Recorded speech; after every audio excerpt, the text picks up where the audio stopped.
কি হচ্ছে? দেখো, দেখো যেটা বলতেছিলাম সেটা হচ্ছে অস্বচ্ছ কাচের জন্য কি কি যোগ করা হবে? অ্যান্টিমনি মানে স্টিলিয়াম, মানে এসবি যেটা আর কি, টিন আর আর্সেনিক অক্সাইড বা সালফাইড যোগ করা হয়, এটা মনে রাখবে। আর নিচের লাইনটাও গুরুত্বপূর্ণ আছে, সেটা হচ্ছে যে সিলিকা বালিতে, হ্যাঁ সিলিকা বালিতে হচ্ছে FeO থাকলে, মানে ফেরাস অক্সাইড থাকলে কাঁচ হয় সবুজ বর্ণের। আর তোমার মানে কি বলে এটা, ওই যে কি যেন ছিল, হ্যামাটাইট, Fe2O3 মানে আয়রন অক্সাইড থাকলে হলুদ আভ হয়। এই লাইনটা আমাদের একটু মনে রাখা লাগবে। তখন কাজকে, এই যে লাস্ট লাইনটা খুবই গুরুত্বপূর্ণ, বর্ণহীন করার জন্য বিরঞ্জক রূপে, বিরঞ্জকের কাজে কিন্তু বর্ণহীন করা, তাহলে কাজকে যদি আমি বর্ণহীন করতে চাই সেক্ষেত্রে আমার বিরঞ্জক রূপে ইউজ করা লাগবে ম্যাঙ্গানিজ অক্সাইড। এটা কেন? তারপরে আসি, আর এখান থেকে আমাদের তেমন কিছু করার নাই। আর এটা কি বুধুর সালফাইড ডাইঅক্সাইড, না এটা লাগবে না। তারপরে আসি যে কাঁচের কাঁচ কিভাবে তৈরি করা হয়, তার জন্য এখানে প্রসেস আছে, প্রসেস গুলো চাইলে করতে পারো, না হয় দরকার নাই। আমরা জাস্ট এখান থেকে একটা জিনিস মনে রাখবো, সেটা হচ্ছে অ্যানিলিন। এইটা যে আসবে, এমসিকিউটা এভাবে আসবে যে নিচের কোন সামগ্রীটি উৎপাদনে অ্যানিলিন প্রক্রিয়া ব্যবহার করা হয়, তাহলে কাঁচ উৎপাদনে আমরা অ্যানিলিন প্রক্রিয়াটা ব্যবহার করি।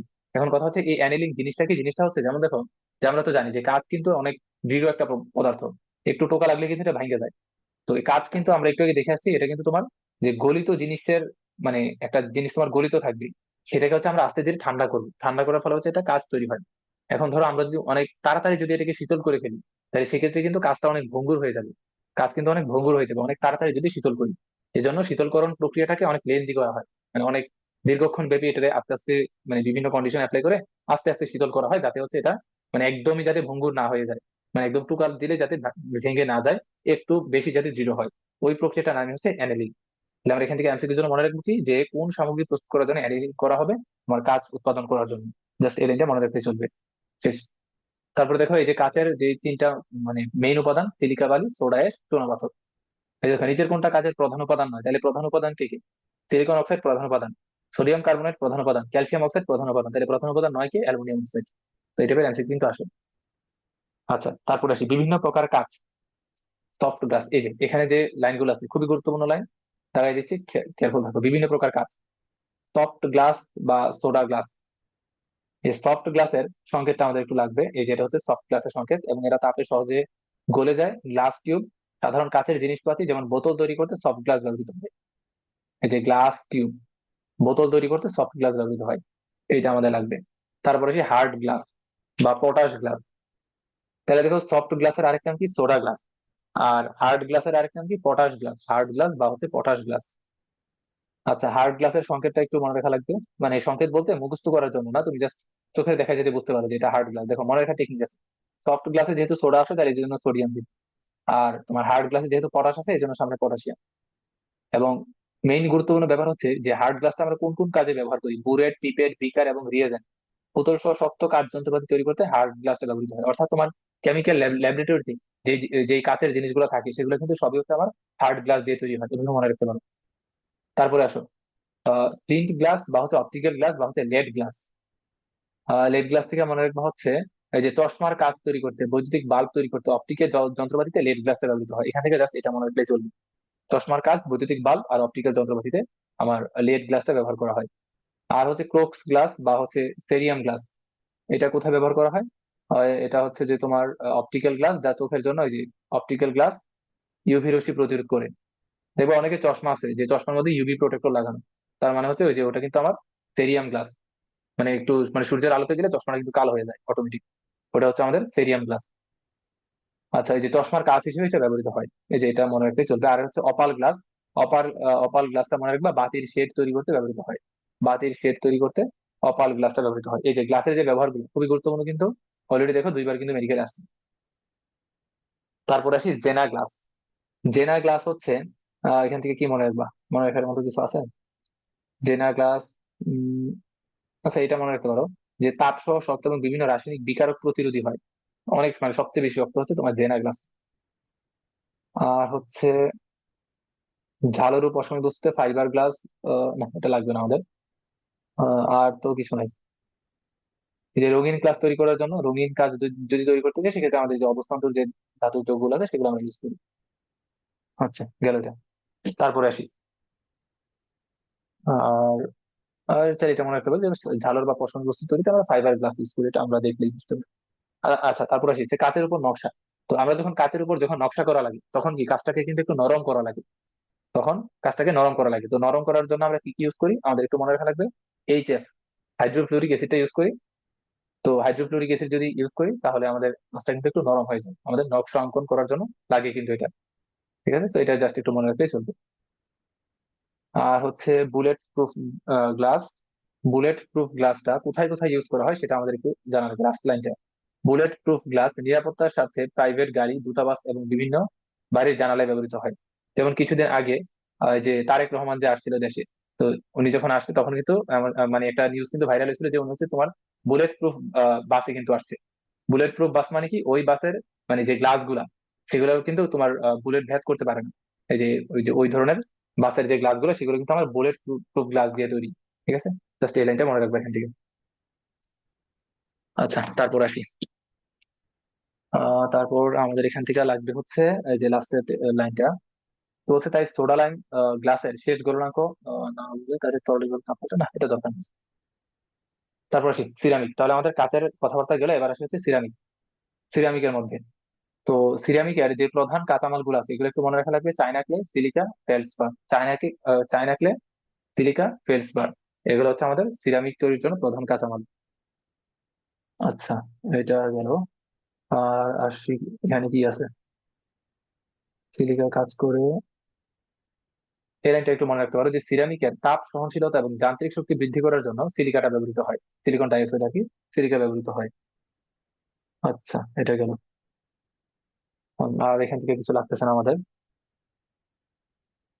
আর হচ্ছে ফেলসপার যেটা আছে সেটা কোন কাজে ব্যবহৃত হয়, বিগালক হিসেবে, বিগালক বা ফ্লাক্সিং রূপে ব্যবহৃত হয়। এই লাইনটা জাস্ট একটু মনে রাখবে। শেষ। সিরামিক শিল্পে আর কি। আচ্ছা, আর এখান থেকে এই যে সংকেত, ক্রায়োলাইটের সংকেত, এটা আমাদের 19 কিন্তু ছিল, ক্রায়োলাইটের সংকেত, এটা একটু মনে রাখা লাগবে। বোরাক্সের সংকেত তো আগেই ছিল। এটা আর এগুলা তেমন লাগতেছে না এখান থেকে। তারপরে আসি, মুলাইটের সংকেতটা আমাদের একটু মনে রাখা লাগবে। মুলাইট, 3 অণু অ্যালুমিনিয়াম অক্সাইড আর 2 অণু সিলিকেট, মুলাইটের সংকেত আমাদের লাগবে। আর এখান থেকে লাগতেছে কোনটা, আর এখান থেকে একটা শব্দ আছে তোমার বিস্কুট। হ্যাঁ, একটু পরে দেখবা আছে বিস্কুট ফায়ারিং। বিস্কুট ফায়ারিং করা হয় কোন শিল্পের জন্য, তোমার সিরামিক শিল্পের জন্য। যেমন একটু আগে কিন্তু আমরা পড়ে আসছি অ্যানেলিং করা হয় কোন শিল্পের জন্য, কাচের জন্য। কাচের জন্য হচ্ছে আমাদের অ্যানেলিং করা হয়। আর সিরামিকের জন্য কি করা হয়, বিস্কুট ফায়ারিং। জাস্ট এই লাইনটা মনে রাখলে চলবে, যে নিচে আছে দেখো বিস্কুট ফায়ারিং। 4 নম্বরে বিস্কুট ফায়ারিং করা হয় কিসের জন্য, সিরামিক শিল্পে ইউজ করা হয়। সিরামিক যখন তৈরি করি তখন আমাদের বিস্কুট ফায়ারিং করা হয়। আচ্ছা, এটা গেল। তাহলে জাস্ট এই যে তুমি জাস্ট ওয়ার্ডটা মনে রাখলেই চলবে যে বিস্কুট ফায়ারিং এর সাথে সম্পর্কযুক্ত কি ছিল, সিরামিক ছিল। মেডিকেল আসতে দেখুন 17-18 সেখানে গেল এটা। তারপরে আর এখান থেকে এই লাইনটা একটু লাগবে, যে উচ্চ তাপমাত্রায় সিরামিকের উপর সোডিয়াম ক্লোরাইড ছিটিয়ে গ্লেজিং করা হয়। গ্লেজিং করা হয়, এই লাইনটা জাস্ট একটু মনে রাখবা। আর এখানে দেখো একটা এমসিকিউ আছে, যে রঙিন কাঁচ তৈরিতে কোনটা ব্যবহার হয় না। দেখো কপার এটা কিন্তু ছিল, আয়রন এটাও ছিল, নিকেল এটাও ছিল, ছিল না হচ্ছে এটা। তার মানে অপশন হবে এই যে এটা, লাস্টেরটা হচ্ছে আমার আনসার। লাস্টেরটা হচ্ছে আনসারটা আর কি। এটা আবার কি আসে এখানে, লাস্টেরটা হচ্ছে আনসার। আচ্ছা, এরপর আসি। আর এই যে সিরামিকের ব্যবহারটা একটু পড়বা, যে সিরামিক তাপ কুপরিবাহী হয় শিল্পক্ষেত্রে, ফার্নেস তৈরিতে এবং বৈদ্যুতিক ইনসুলেটর রূপে সিরামিকটা ব্যবহৃত হয়, বৈদ্যুতিক ইনসুলেটর রূপে।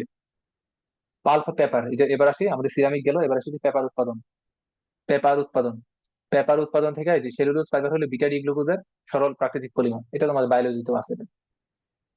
আর হচ্ছে লাগবে কি এখান থেকে, কর্ণফুলী পেপার মিল, KPM। আচ্ছা, কর্ণফুলী পেপার মিল, পেপার মিলে সালফেট পদ্ধতি ব্যবহৃত হয়।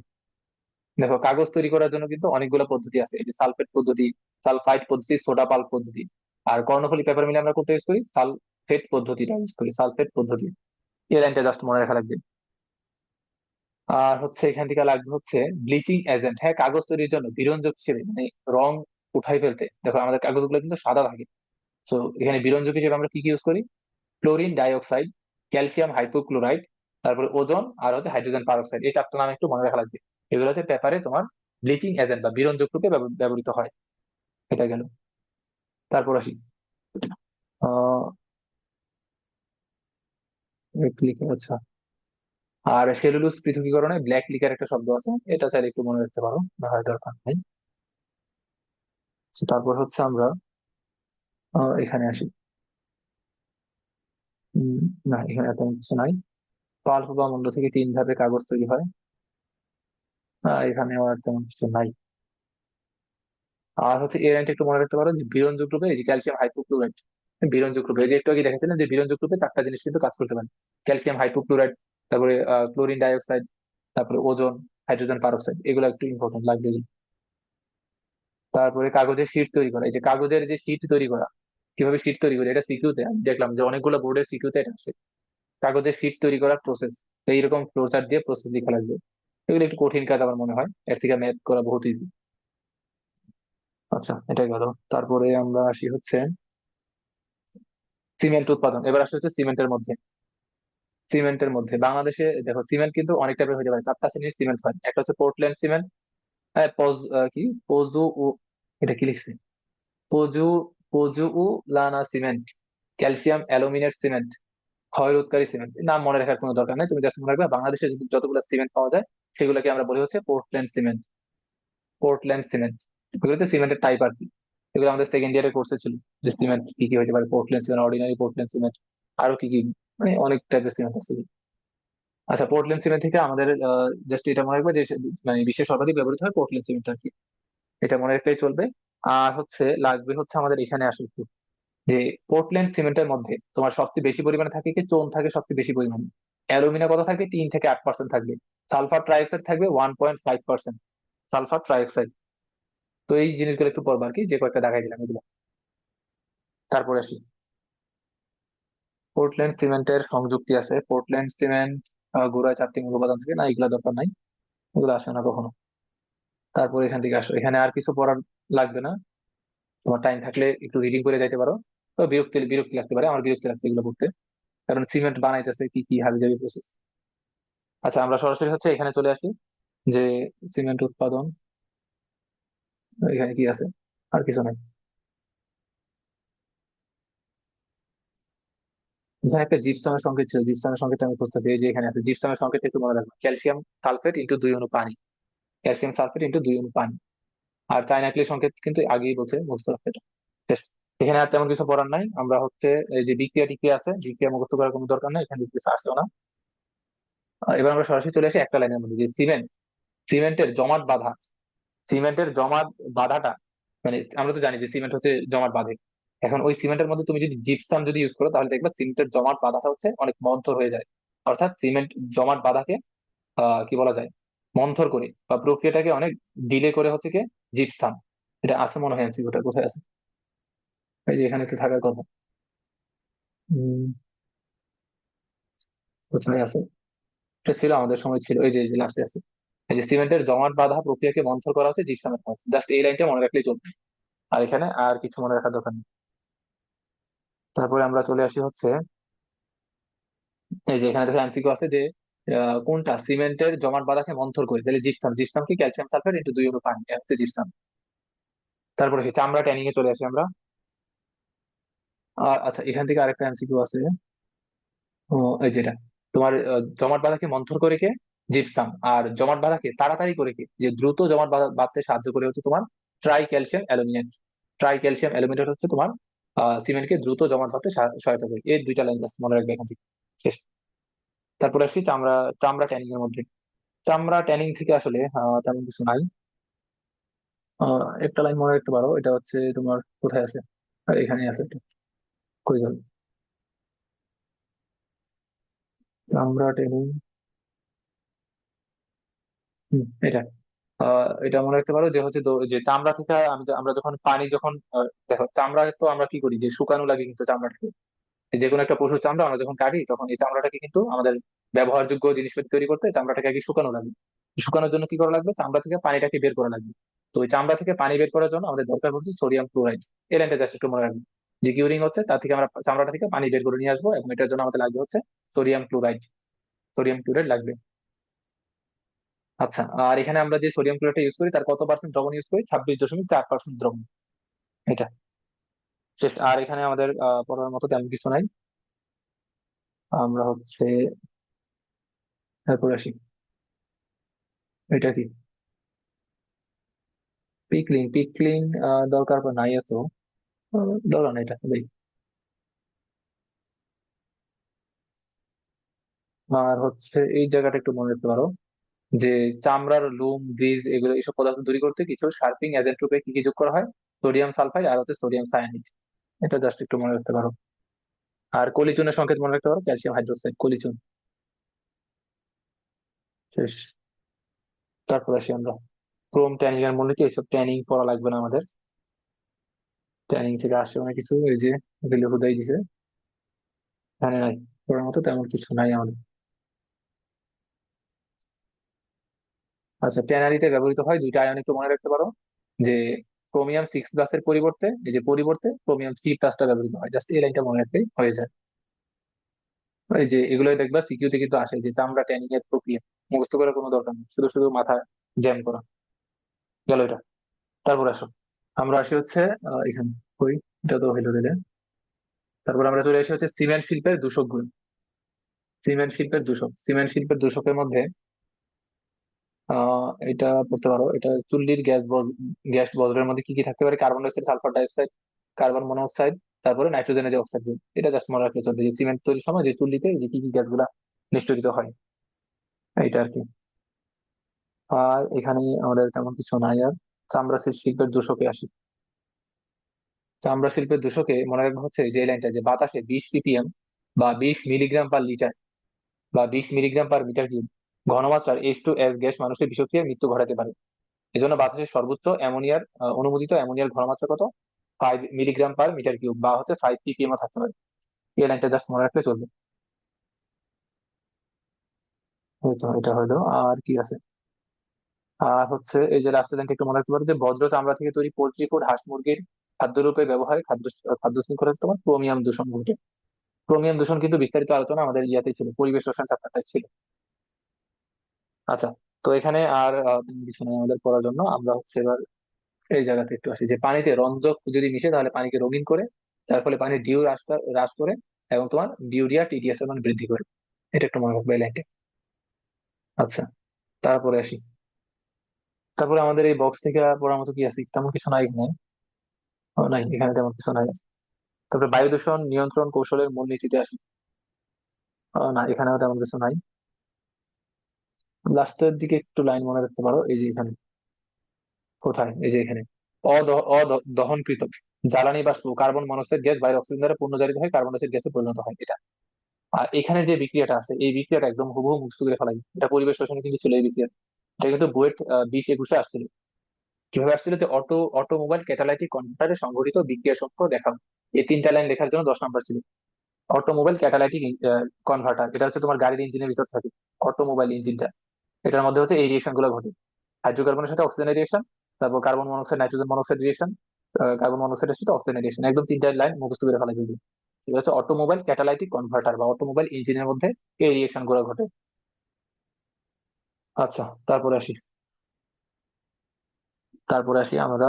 আর এখানে তো তেমন কিছু নাই।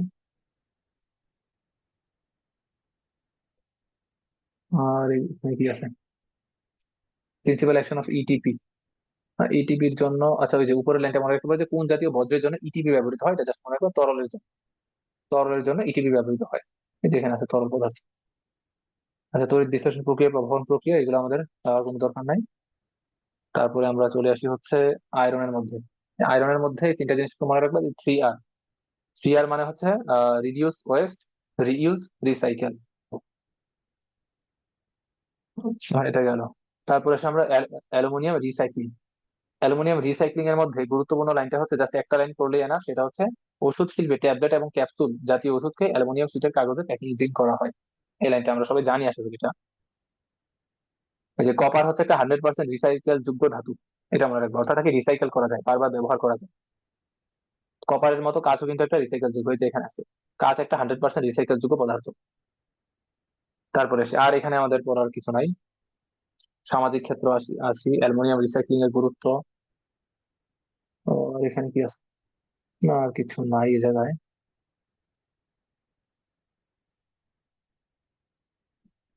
নাই। আচ্ছা, এবার আসি হচ্ছে অ্যালুমিনিয়াম রিসাইক্লিং এর গুরুত্ব।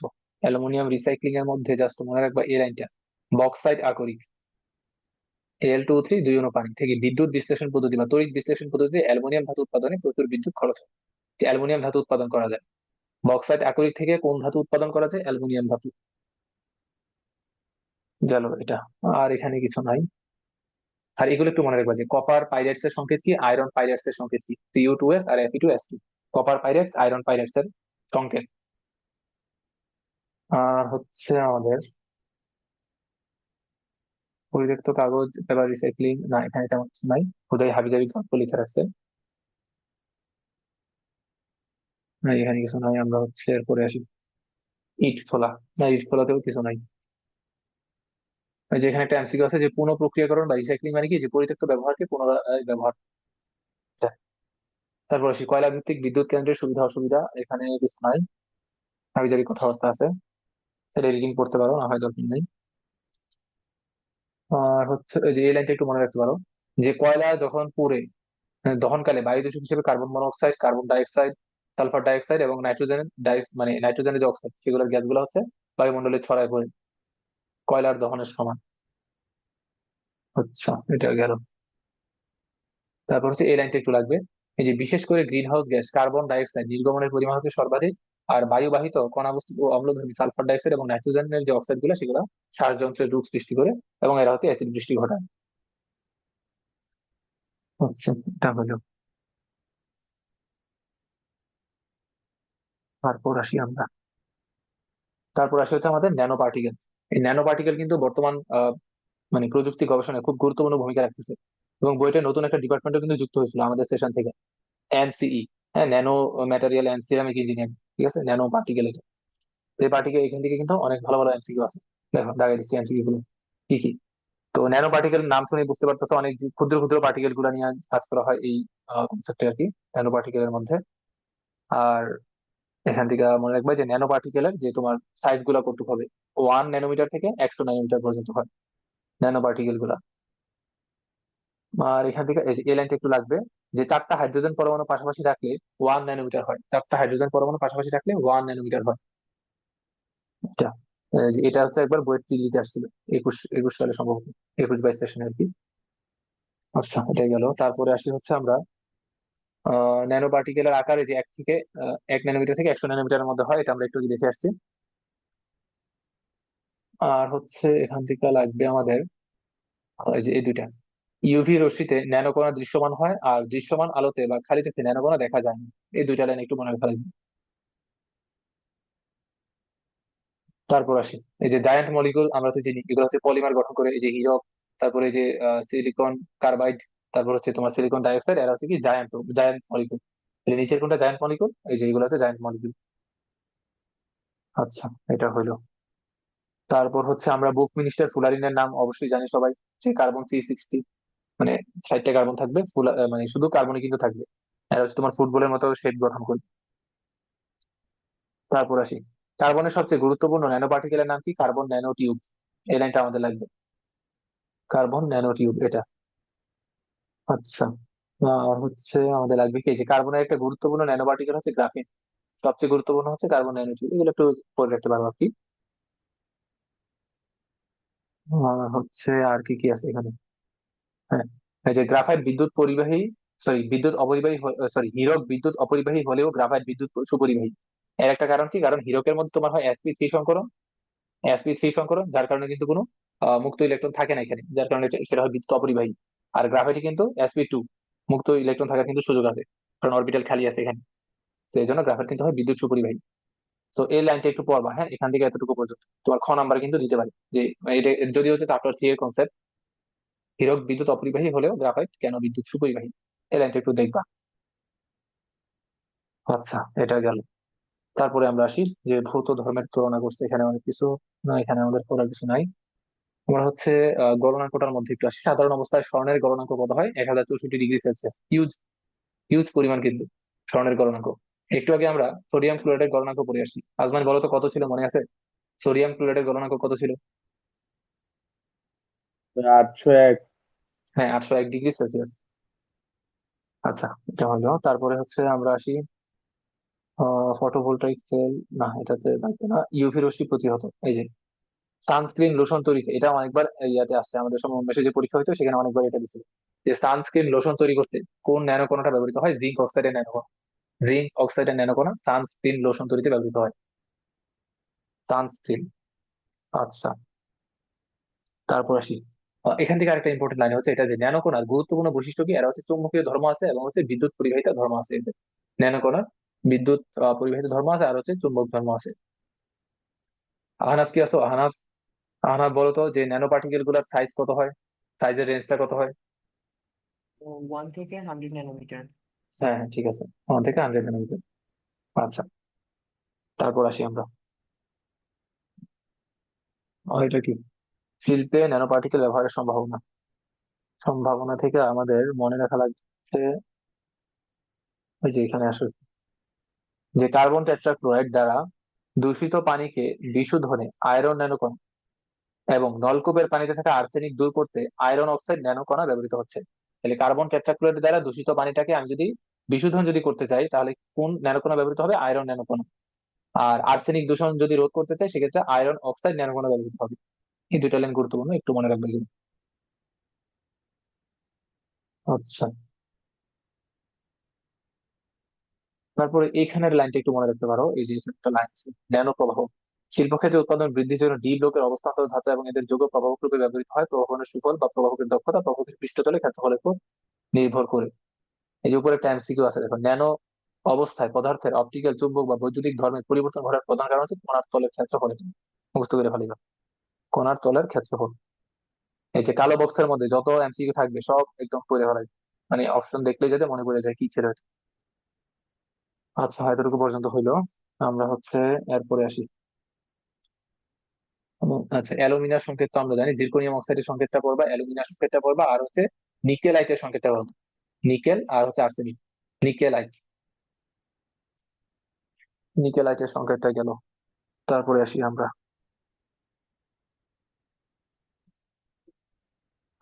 তারপরে হচ্ছে এখানে এখানে একটা লাইন আছে, সেটা হচ্ছে আমাদের যে জিঙ্ক অক্সাইড ইউভি রশ্মি প্রতিহত করা, এটা একটু দেখে আসছি, সানস্ক্রিন লোশনে ব্যবহৃত হচ্ছে। অনুরূপ ভাবে টাইটানিয়াম অক্সাইড, টাইটানিয়াম অক্সাইডও কিন্তু সানস্ক্রিন লোশনে ব্যবহৃত হবে।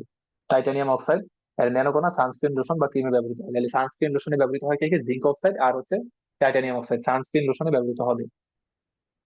গেল একটু পর্যন্ত। আর কি আছে? না, লাস্টটা আমাদের দরকার নাই। এই তো, আমাদের কিন্তু এই চ্যাপ্টার থেকে যা যা দরকার সবকিছু কিন্তু কমপ্লিট। এবার হচ্ছে এখানে যতগুলো লাইন আছে সবগুলো একবার রিডিং দিয়ে যাবে। এই অধ্যায়ের সার সংক্ষেপ, এগুলো স্কিপ করার সুযোগ নাই, এগুলো একটু রিডিং করে যাবে এখান থেকে। যতগুলো আছে সবগুলো একটু রিডিং করে যাবে, আর লাস্টে যে এমসিকিউ গুলো থাকবে সেগুলো অবশ্যই হচ্ছে একবার করে সলভ করবে আর কি, লাস্টের এমসিকিউ গুলো। এখানে কি আছে এগুলা?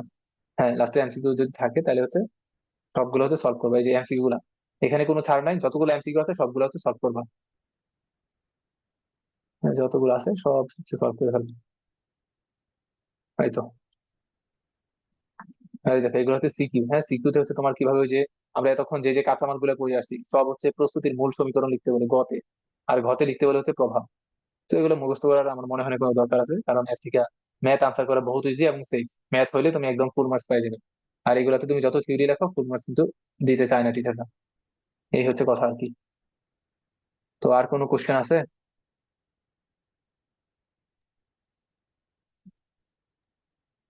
না ভাইয়া। Hello? হ্যাঁ, আচ্ছা, আর তাহলে হচ্ছে রবিবারে ম্যাট্রিক্স নির্ণয়ের উপর ভালো করে প্রিপারেশনটা নাও, আর হচ্ছে 2.1 এর উপর, 2.1 এর উপর পরীক্ষাটা রবিবারে দিবা। আর রবিবারের পরে নেক্সট যেদিন ক্লাস হবে সেদিন হচ্ছে 2.2 এর উপর পরীক্ষাটা দিবে, মানে গুণগত রসায়নের বাকি পাঠগুলো।